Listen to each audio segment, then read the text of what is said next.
Are we recording? Yeah. And welcome to Overtime, brought to you by KingsCast at www.kingscast.net. I'm Keith Kordelik. And I, Chris Kalazewski. Not to break a broken record, Chris, Kings are up yet again in the series. That's right. Kings took game one of the Stanley Cup Finals. Say it again. Kings just took game one of the Stanley Cup Finals. One more time. Kings just took game one of the Stanley Cup Finals. That's right, Kings fans. You watched the game. What an incredible moment tonight. Huge goal by Anze Kopitar. Here to talk about that game, talk about Kopitar, Brodeur, Quick, the power play, Colin Fraser, pretty much everyone. Here we go. It is episode 160. Who cares what episode number it is? We win in this. All right, Kings fans. So, Stanley Cup Finals. Gotta No love big it. deal. First time in 19 years. I'd say it's pretty cool. You know, facing New Jersey Devils. And this is a cool time right now for Kings fans because there's only 2 teams left. So it's like you look at NHL.com, you go to ESPN, you go everywhere, LA Times. Everyone's talking about the LA Kings right now, and it's so exciting, you know. We have a chance to win our first cup, and I kind of feel like we have our best chance ever. This is like one of the greatest teams, Kings teams ever, and this run they're on is epic. It really is. Reminds me of, what was it, last year, maybe 2 years ago? Like, this team is like the 93 Kings Cup team. They could definitely do it. And, I don't know. She was older and kind of an idiot. But, coming into tonight, it's Kings Devils. I was kind of hoping for the Rangers, kind of get that Manhattan, Los Angeles look. It's not going to happen. The Devils are, quite frankly, a better team or on a better run. But coming into New Jersey, Chris, this is a team. I'm no longer scared anymore. I drank the Kool-Aid a long time ago after we won that Vancouver series with such decisiveness. And, you got to look at a team, Marty Brodeur, in the twilight of his career, looking for that one more Stanley Cup ring, something that he could definitely do. He's been playing very good hockey. And then, in the Los Angeles Kings, young, dumb, full of cum, ready to go. Yeah, it was actually a great matchup. I mean, the way that the Devils got there was also very difficult. Played a really good Rangers team. You're looking at a bunch of huge, awesome storylines here. Like you said, Brodeur's, he's 40 years old. One of the best goaltenders ever. Playing against Quick, one of the best upcoming goaltenders. You got Kovalchuk, you got Peter Harold, you got Ponikarovsky, you got Kopitar and Brown. Such awesome players that are in this final, and you knew it was going to be just an awesome game. Going into tonight, the Kings haven't played in 8 days. That's a fact. We talk about rust. You hate to use that as an excuse, but game ones are always fun because everyone's sort of feeling each other out, and that definitely happened in the first period where it was really tight. No one really wanted to make any mistakes. It was a good preview of what this series is going to be, which is going to be an awesome series. Yeah, a lot of the play in the first period came in the neutral zone or right at the blue line of each opposing team, but.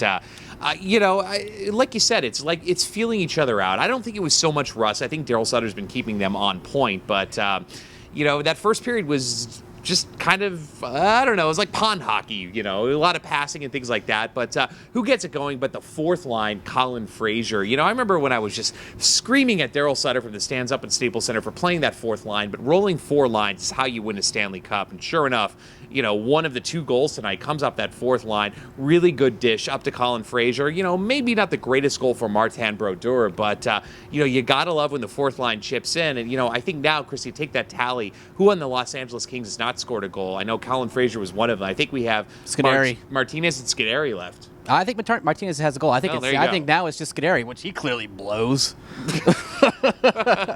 Obviously you want to get those kind of goals, especially when your top 2 lines are getting kind of locked down there in the first period. But going into the second, you knew it was going to be a little bit more. Every team's making their adjustments. And another really chippy period. Lots of close chances. Quick with a bunch of fantastic saves, showing why he's, probably getting the torch passed to him from Brodeur. An awesome series so far.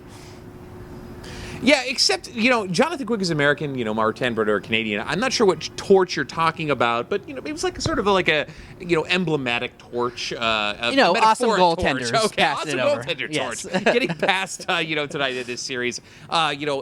New Jersey Devils, had a lot of great chances in this game. Anton Volchenkov getting a goal off of, I think, Patrick Eliash's head. Nothing Quick could do about that there, but still a very, very chippy game. Los Angeles Kings definitely coming out physical, which was nice to see. New Jersey still not backing down. But, it kind of looked throughout the game, way into the third, that it was anybody's game and maybe edged to the New Jersey Devils on a few times, a few chances there. But, you got to love the fact that it for the most part of the game.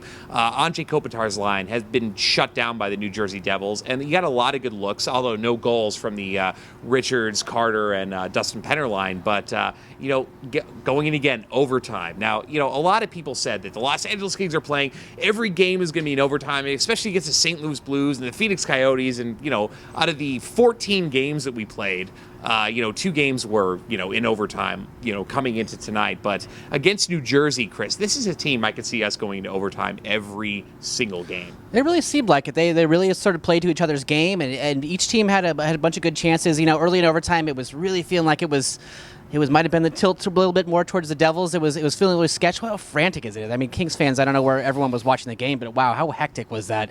But once they settled down, the Kings started really getting into the Devils zone and looked like they really had a chance. And, what happened at the end, all it takes is one mix-up. The Devils defenseman, let Kopitar off the hook there, and he was open there. Doughty, great pass to Williams, backhanded pass. Breakaway Kopitar. When Kopitar's on a breakaway, you like your chances. You do. You want to talk about patience, and that's what Kopitar has shown on the breakaways or when he kind of breaks out against goaltenders. In the shootout this year, he kind of came back to earth, wasn't as effective. And I think maybe it was that sense of urgency, but to a certain degree, that sense of urgency allowed him to be a little bit more patient, and patience is why he beat Martin Brodeur. He was going up top. He didn't see it until the replay, but Martin Brodeur raised his leg. Yep. Kopitar went underneath the leg to score that goal in overtime. My God, Chris, do we have another guy in the conversation for Conn Smythe?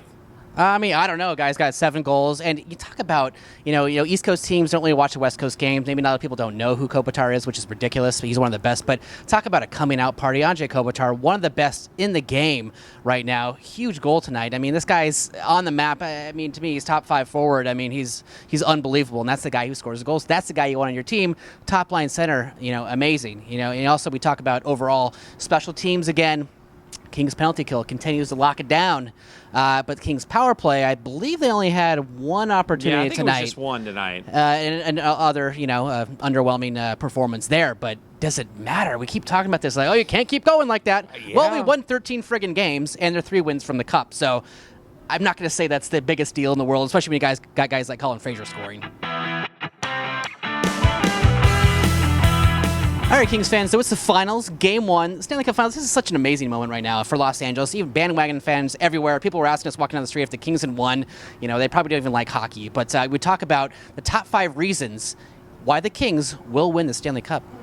Number 1, Peter Harold is a regular defenseman. Number 2, Alexei Ponikarovsky is on your second line.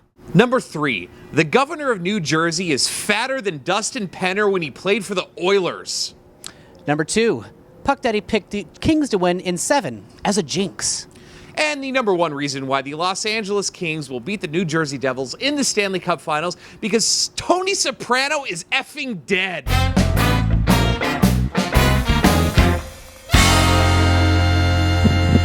All right, Kings fans, it's an away game, so we're ditching the jerseys. We're going for some stylish threads. It's from Grinder Threads. If you like our shirts, they've got way more. Click the link down below in the YouTube description. It's Grinder Threads, baby. That's right. Stylish shirts that you would actually wear outside of the house. I think that's their tagline right there. Should be. So, Kings fans, we're going into Game 2. Yes, the Kings have not won the Stanley Cup yet. So we head into Game 2 on Saturday, and our question of the day is who is going to be the hero of Game 2? Leave your comments, as always, downstairs. All right, Kings fans, we'll be right back at you on Saturday after that away game. Want to send a special welcome to the New Jersey Devil fans for the show. Yes, welcome. How you doing? We're sorry. How you doing? How you doing? We're definitely a lot more balanced during the year. Right now, we drank the Kool-Aid. You guys are going down. It's happening. Kings fans, if you like the show, Jersey Devil fans, anybody else on that Kings bandwagon, click that subscribe button right up top to get more videos from KingsCast. The like button down below, because you know you love the faces up in this. I'm Keith Korneluk. And I'm Chris Kalazuski. Thank you for watching Overtime by KingsCast.